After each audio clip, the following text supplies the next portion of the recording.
उसके लिए आंदोलन चलाया था और एक निशान, एक विधान, एक प्रधान का नारा दिया था। उन्होंने अपना जीवन देश की एकता, अखंडता और जम्मू कश्मीर को बचाने के लिए समर्पित कर दिया था।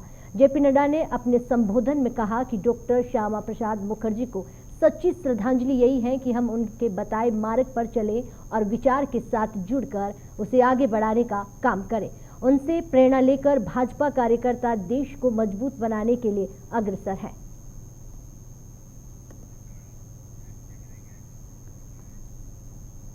उत्तर प्रदेश की बात करते हैं। उत्तर प्रदेश सरकार ने शूटरजादे यानी कि चंदो तोमर को श्रद्धांजलि देते हुए नोएडा स्टेडियम में बने शूटिंग रेंज का नाम चंदो तोमर के नाम पर रखने का फैसला किया है। सीएम योगी आदित्यनाथ ने ट्वीट करके ये जानकारी दी है। उसके बाद नोएडा अथॉरिटी शूटिंग रेंज का नाम शूटरजादे के नाम पर रखने के लिए काम में लग गई है। मौके का जायजा लिया गया। हमारे संवाददाता हैदर अली ने। चंद्रो तोमर वो महिला जिसने दुनिया के सामने मिसाल पेश की। जी हाँ, 60 साल की उम्र में शूटिंग का शौक हुआ, उसके बाद सीखना शुरू किया। न सिर्फ सीखा बल्कि कई कंपटीशन में हिस्सा लिया, वहाँ जीत भी दर्ज की और उसके बाद महिलाओं के लिए प्रेरणा बनी। अपनी गांव की महिलाओं को शूटिंग सिखाई भी। इसके बाद 2019 में उनके जीवन पर एक फिल्म भी बनाई गई जो काफ़ी फेमस हुई। चंद्रो तोमर एक ऐसी महिला थी जो मिसाल बनी उन महिलाओं के लिए जो आज भी कहीं ना कहीं गांव के तबकों, छोटे छोटे तबकों में रह जाती हैं, उम्र का हवाला देकर, घर के कामकाजों में फंसकर। लेकिन उम्र महज एक नंबर होती है, इसको सही साबित किया चंद्रो तोमर ने। अब भले ही कोरोना ने उनकी जान ले ली है, कोरोना की चपेट में आकर वो ज़िंदगी छोड़कर चली गई हैं, लेकिन उनका नाम हमेशा रहेगा। उत्तर प्रदेश सरकार ने नोएडा में बने स्टेडियम के अंदर शूटिंग रेंज का नाम उनके नाम पर रखने का फैसला लिया है। आपको बता दें कि नोएडा स्टेडियम के अंदर 10 मीटर, 25 मीटर, 50 मीटर के 3 कोर्ट शूटिंग रेंज के बनाए गए हैं और यहाँ 66 यानी कि 66 खिलाड़ी एक साथ प्रैक्टिस कर सकते हैं। करीब 14 करोड़ रुपए की लागत से बना ये शूटिंग रेंज, जिसमें 700 लोगों के बैठने की व्यवस्था की गई है, अब चंद्रो तोमर के नाम से जाना जाएगा। उत्तर प्रदेश सरकार के मुख्यमंत्री योगी आदित्यनाथ ने ट्वीट करके ये जानकारी दी है। अब उनके नाम पर इस शूटिंग रेंज का नाम रखने की कवायद शुरू हो चुकी है। कुछ ही दिनों में ये शूटिंग रेंज चंद्रो तोमर के नाम से जाना जाएगा। तो भले ही उम्र कितनी भी हो, लेकिन अगर जज्बा कुछ करने का है आपके अंदर तो आप यकीनन उसको अंजाम तक पहुंचाते हैं। इसको सच साबित किया है चंद्रो तोमर ने। हैदर अली, जग 24/7 न्यूज़, नोएडा।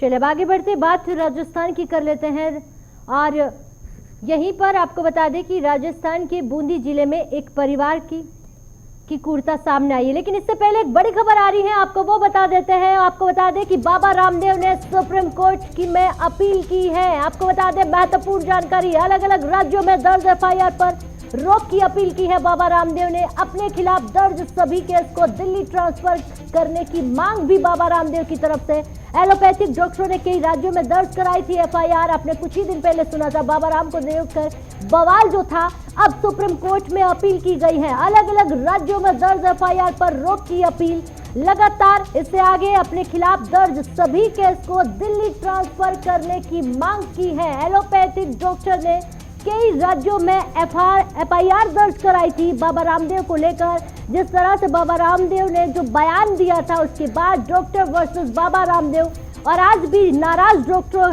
के खिलाफ या यूं कहे लगातार ये चीजें चल रही हैं। लेकिन अपने खिलाफ तमाम चीजों को लेकर बाबा रामदेव ने एक और बड़ी खबर आ रही है, आपको बता दें जनहित में योगी सरकार की एक और बड़ी पहल। अब यूपी में शुरू हुए अंतर्राष्ट्रीय यात्री टीकाकरण बूथ। अंतर्राष्ट्रीय यात्रियों की सुगमता के लिए योगी का ये निर्णय है। योगी सरकार ने यह बड़ा निर्णय लिया है। विशेष टीकाकरण सत्र के लिए कोविन पोर्टल में किया गया संशोधन।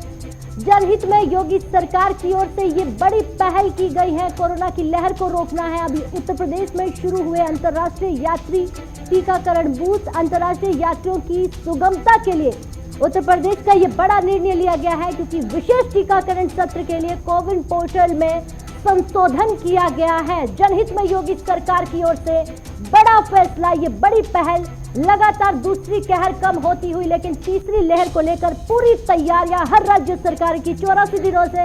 आपको बता दें अब यानी कि 84 दिन से पूर्व विदेश यात्रा करने वाले लोगों को विशेष सुविधाएं दी जाएगी। अब उत्तर प्रदेश में शुरू हुए अंतर्राष्ट्रीय यात्री टीकाकरण का बूथ। अंतर्राष्ट्रीय यात्रियों की सुगमता के लिए योगी सरकार का ये निर्णय है। टीकाकरण सत्र के लिए कोविन पोर्टल में संशोधन कर दिया गया है। 84 दिन से पूर्व विदेश यात्रा करने वालों को विशेष सुविधाएं दी जाएगी योगी सरकार की तरफ से। वो तमाम बातें आपको बता दें, महत्वपूर्ण जानकारी उत्तर प्रदेश के लिए, अंतर्राष्ट्रीय यात्रियों के लिए सुगमता के लिए योगी सरकार ने ये निर्णय लिया गया है। कोविन पोर्टल में कई संशोधन किए गए हैं।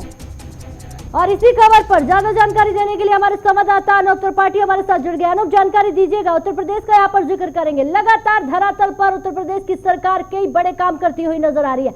ऐसे में अब उन्होंने एक और निर्णय लिया गया है। उत्तर प्रदेश की सरकार ने अंतर्राष्ट्रीय यात्रियों के लिए बूथ बना दिया गया है उनकी सुगमता के लिए। क्या कुछ पूरी जानकारी?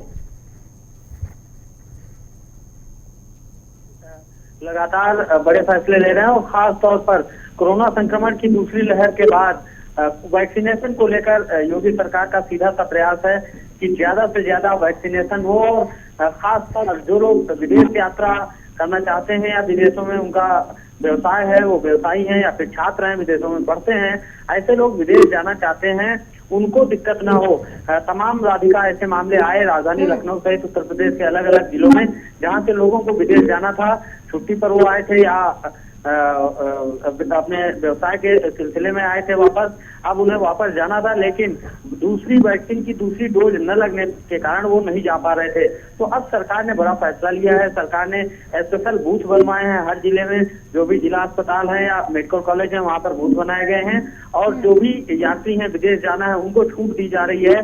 84 दिन से पहले ही उनको वैक्सीन की दूसरी डोज लगेगी।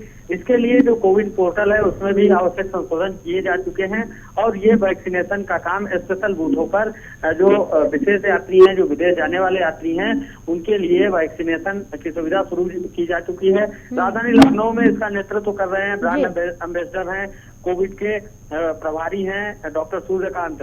लगातार वो रिकॉर्ड बना रहे हैं और उन्होंने एक बेहतर उपलब्धि के साथ इस नए अभियान को भी संचालित किया है। जी, बहुत बहुत शुक्रिया तमाम जानकारी देने के लिए, महत्वपूर्ण जानकारी। और वहीं अलग अलग राज्यों का भी यहाँ पर जिक्र करें तो तमाम राज्य सरकारें बड़े फैसले लेते हुए तीसरी लहर पर काबू पाना है। चलिए, इस बुलेटिन में फिलहाल वक्त हो गया एक छोटे से ब्रेक के लिए। ब्रेक के बाद फौरन हाजिर होता है।